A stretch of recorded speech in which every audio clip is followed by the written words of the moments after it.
Bon, salut à tous, nouvelle semaine, nouvelle vidéo. Donc cette semaine dans la vidéo, on va continuer les travaux de la semaine dernière que vous avez pu voir, la fauche, le fanage, l'endénage pour faire de l'enrubanage. Donc cette semaine, on va s'occuper de presser et de ramasser tout ce qui est bottes d'enrubanage avec des explications en fin de vidéo un peu plus courte que d'habitude. Je vous l'explique tout ça en fin de vidéo. Donc on s'y colle maintenant, c'est parti.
Allez, on se reprend, on est 2 jours après l'endénage et le pressage de l'enrubanage.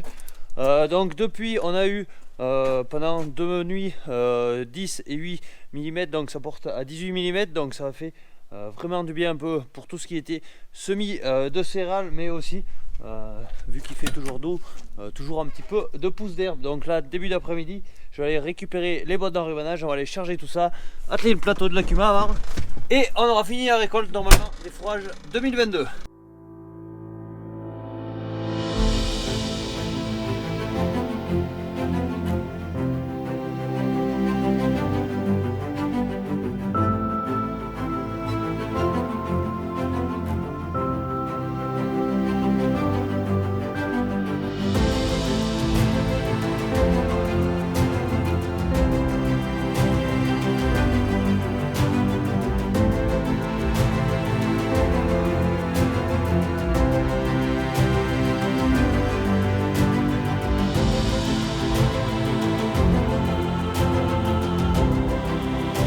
Bon, premier chargement fait, donc j'ai 2 tours à faire.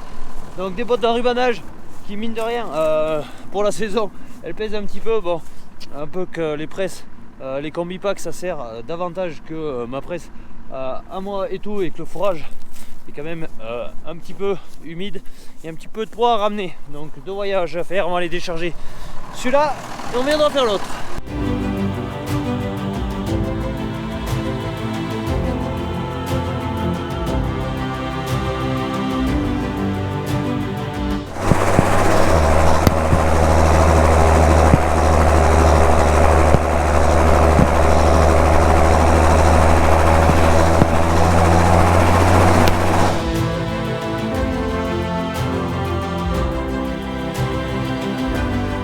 Et arrivé au stockage, donc en stockage, enrubanage, il me reste 3 bottes que j'avais voulu conserver au cas où des jours il fasse mauvais, que je puisse pas sortir les mères des agneaux. Je leur aurais donné ça. Bon, elles sont encore là, c'est pas bien grave. Donc celles-là, je vais les enlever, les mettre de côté et attaquer, empiler celles-là en venant par ici. Ensuite je mettrai les 3 plus vieilles devant, histoire qu'elles soient mangées en premier. Donc l'enrubanage, il a été fait il y a 2 jours et il peut absolument pas être consommé tout de suite. Il faut attendre qu'il y ait eu la fermentation, comme la fermentation qu'il peut y avoir au silo. Donc au minimum 3 semaines, c'est pas mal, histoire que les bottes aient fini la fermentation et pouvoir distribuer ça au brebis sans risque. Allez, on va décharger tout ça maintenant.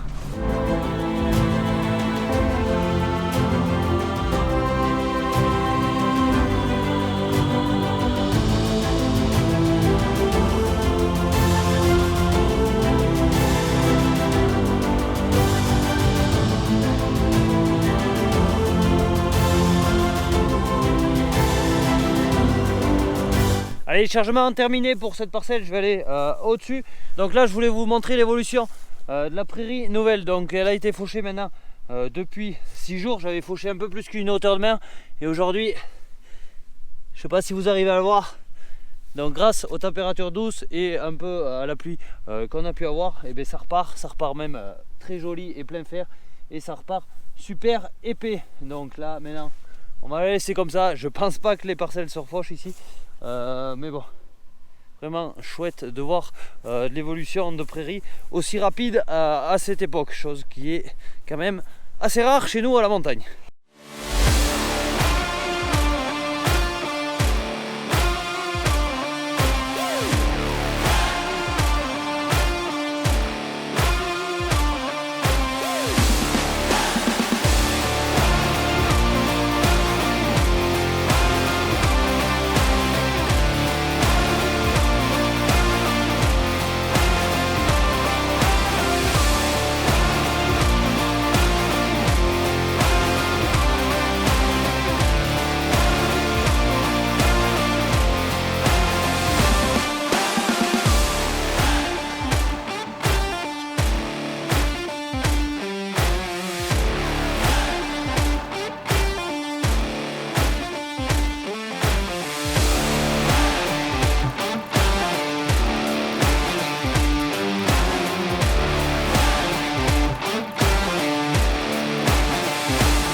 Rubanage fini de charger. Maintenant je vais aller décharger tout ça et ça sera vraiment fini.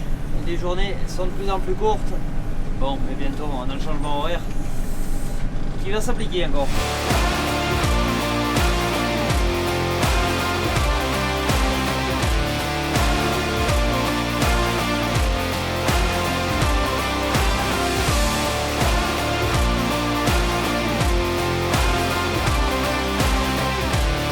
Voilà, un rubanage terminé. Donc il s'est fait à 25 bottes sur 6 hectares. Bon, il faut enlever 2 hectares où il y avait absolument rien. Comme vous avez pu voir aux images de drone, il y avait quelques bottes qui avaient attrapé des accros.